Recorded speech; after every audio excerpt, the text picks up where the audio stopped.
Hyderabad Malkajgiri commissionerate పోలీసులకు నేపాలీ గ్యాంగ్లు తలనొప్పిగా మారాయి. దోపిడీలు, హత్య చేసిన కేసులో ఇంకా నిందితులు దొరకపోవడంతో గాలింపు చర్యలు ముమ్మరం చేశారు. పకడ్బందీ పక్కా ప్లాన్లతో దోపిడీ చేసి 2 నేపాలీ గ్యాంగ్లు పారిపోయాయి. సీసీ కెమెరాలకు చిక్కకుండా, పోలీసులు దర్యాప్తునకు అందకుండా ప్లాన్ చేసి పారిపోతున్నారు.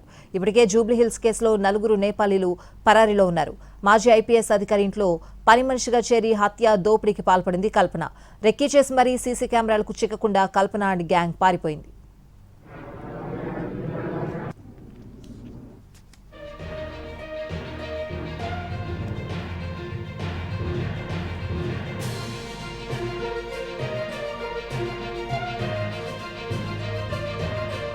ఇటు జవహర్ నగర్ పోలీస్ స్టేషన్ కేసులో 7 నేపాలీలు పారిపోయారు. ప్రొఫెసర్ మురళీమోహన్, డాక్టర్ విజయలక్ష్మి ఇంట్లో పని మనుషులుగా నేపాలీ దంపతులు చేరారు.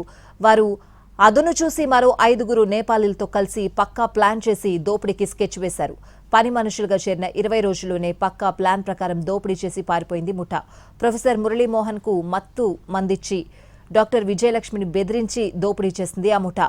15 గంటల తర్వాత విజయలక్ష్మి అరుపులతో స్థానికులు కాపాడారు. పోలీసులకు సమాచారం తెలిసేలోపు 15 గంటల్లో తాపీగా పారిపోయిన రాజేష్, సబీనా, మమత మరో 4 నేపాలీలు. వారిలో మమత పాత నేరస్తురాలుగా గుర్తించారు పోలీసులు. మైనాబాద్ పిఎస్ పరిధిలో జరిగిన దోపిడీ కేసులో జైలుకు వెళ్లొచ్చింది మమత. ఈ 2 నేపాలీ ముఠాల కోసం ప్రత్యేక బృందాలు గాలిస్తున్నాయి.